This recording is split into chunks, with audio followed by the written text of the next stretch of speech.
Naku po mga kaibigan, malamang sa malamang mag-iinit na naman ang ulo ng mga Tsekwa dito sa balitang to, no? Dahil kinukonsidera ng Pilipinas na magdagdag pa ng mga naka-standby mode na mga sundalo ng Amerika, mga tol, o mga nakabantay dito sa West Philippine Sea, no? Kasunod to mga kapatid ng pagbuo ng Amerika ng tinatawag na US Task Force Ayungin.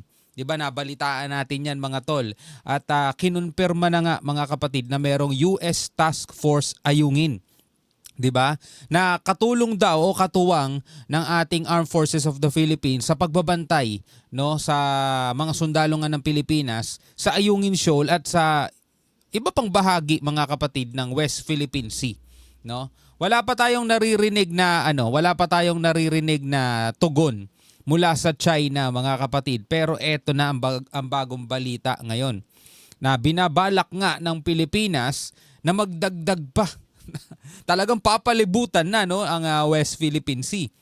Which is para sa akin okay lang. Pero kung ikaw may tatanungin mga tol bilang isang Pilipino, pwede ka maging bahagi. Comment mo sa ibaba mga tol ang iyong saloobin at iyong opinion sa balitang yan. No? Bago natin to simulan, huwag mong kalimutan mag-subscribe. Click mo na rin ang notification bell para ma-notify ka pag may mga bago tayong reaction videong tulad nito. Alright, so wag na natin patagalin pa. Panoorin na natin to mga tol. Ikinukonsidera naman ng Pilipinas ang posibleng naka-standby mode ang tropang kano sa iba pang lugar sa West Philippine Sea. Yan, no? Sa iba pang lugar sa West Philippine Sea mga tol. Kasi ngayon yung binuo ng Amerika na US Task Force Ayungin, parang nakasentro ata to sa Ayungin, di ba? Kaya nga US Task Force Ayungin. Di ba ngayon ay kinukonsider ng ating bansa na magdagdag pa o mas paramihin pa mga tol yung mga naka-standby mode. Mga nakaano lang yan, mga nakabantay lang, no? Na mga nakamasid lang kung anong mangyayari mga tol. Kasunod ito na pagbuo ng Amerika ng Task Force Ayungin na siyang tutulong umano magbantay sa tropa ng Pilipinas sa Ayungin Shoal. You know? Sa isang panayam, binanggit ni Philippine Ambassador to the United States Jose Manuel Romualdez na patuloy pa itong pinag-aaralan ng National Defense Department. Alam nyo, maganda yung mga ganito mga tol di ba?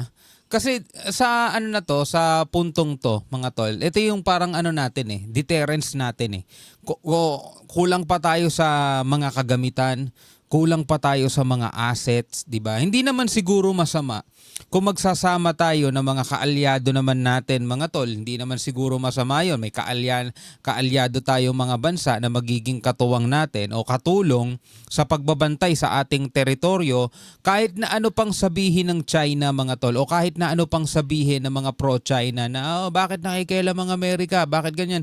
Nakikialam saan? Wala namang gera, 'di ba?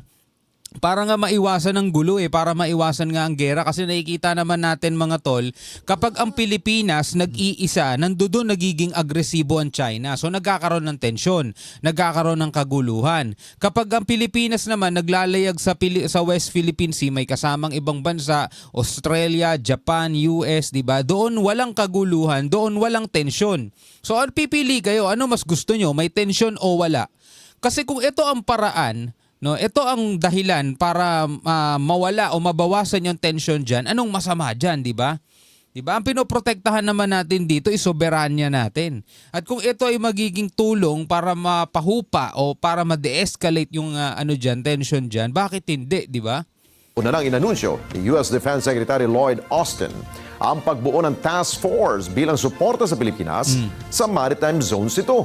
Gayunman, paglilinaw pa ni National Security Advisor Eduardo Año na hindi direktang nakikilahok ang task force sa pagsasagawa ng aktual na misyon dyan sa West Philippine Sea. Dagdag pa ni Romualdez na bahagi ng Visiting Forces Agreement o VFA at ng US-Philippines Mutual Defense Treaty ang pagbuo ng naturang task force. Ang dami nilang explanation no? Meron ba tayong dapat pang pagpapaliwanagan? Ang dami nilang explanation meron bang dapat pagpapaliwanagan? Meron.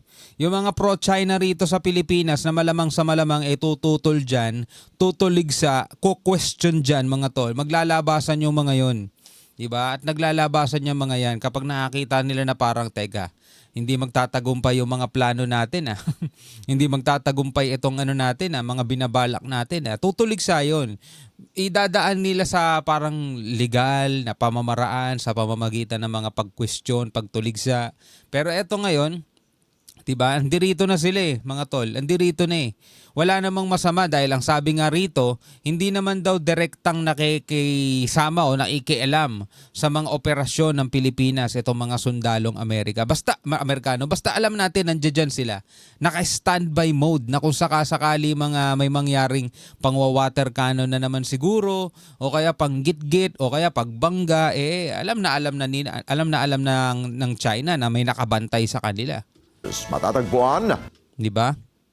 Defense Treaty ang pagbuo ng naturang task force. Matatagpuan sa 105 nautical miles sa kanluran ng Palawan. Ang Ayungin Shoal ay nasa 200 miles exclusive economic zone ng Pilipinas. Ngunit inaangkin ito ng China. Yeah. Bahagi daw ho ng kanilang teritoryo. Yun yung hindi natin Yun yung hindi natin makontra-kontre. Kinukontra natin siya sa pamamagitan ng mga salita. Napakarami na nating ipinapakita sa China. Ipinapamukha na natin sa kanila, eto yung batas. Diba? Halos isampal na nga natin sa mukha nila, eto yung batas. Sabi ng UNCLOS, meron kaming 200 nautical miles. Nakapirma kayo dyan, ayaw nyong kilalanin. Diba? Sabi ng international law, diba, na sinasang-ayunan din ng arbitral ruling, walang visa yung claim ninyo. Pero bakit ayaw ninyo kami bigyan ng right to access? Bakit pinaghihigpitan nyo kami? Bakit ayaw nyo kami papasukin sa mismong bakuran namin? Diba? Bakit yung mga mangingisdang Pilipino pinipigilan ninyo? Diba? Bakit yung mga Coast Guard namin hinaharang ninyo? Bakit yung mga Coast Guard namin na nagpapatrolya binabangga ninyo? Yung mga resupply namin para sa mga sundalo naming nakabantay sa aming sa loob ng teritoryo namin, pinipigilan ninyo. 'Di ba? Lahat-lahat na lang mga tol ginawa ng Pilipinas kung titignan mo sa mahabang panahon, 'di ba?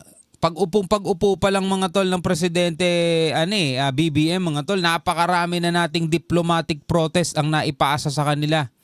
Ni isa naman wala silang pinansin di ba? Ang masama pa nun mga tol, lahat ng ginagawa nilang kalokohan dyan, lahat ng ginagawa nilang kabulastugan, sa atin ibinabato, binabaliktad lahat ng kwento. Yun ang matindi doon mga tol. Kaya etong nangyayari ngayon, may US Task Force Ayungin. No, kung ito ay isang bagay na sa tingin nating lahat na makakatulong para mapahupa ang tension, kasi kilala naman natin ng China mga tol, kapag mayroon tayong kasamang malakas na bansa, tahimik sila. Tameme sila lagi mga tol, hindi sila makapag-angas So kung ito yung paraan para mabawasan yung angas nila, bakit hindi? 'Di ba? Kumbaga hadlang natin sa kanila yan. Teka, huwag kayong mag-angas, may kasama kami. 'Di ba? Wala ako nakikitang masama. Kayo ba? No, comment kayo sa baba. Di ba? Kaya mga kapatid, nakikita natin ngayon na binabalak pa nga ng Pilipinas na magdagdag. Siguro nakita nila yung unang wave ng result. 'Di ba? Resulta mga tol, nakakapag-resupply tayo ng mapayapa, walang nangaharas o walang nanggugulo sa atin. Nakakapaglayag siguro tayo ng malaya nang walang nanggugulo. Siguro mga tol, kapag mas marami pa 'yan, baka talagang mas lalong umatras-atras na sila kahit papaano, 'di ba? Anyway, bilang isang Pilipino, ano masasabi mo diyan? Comment ka na lamang sa ibaba. Hanggang sa muli, ako nga pala si Shobaldi. Peace out.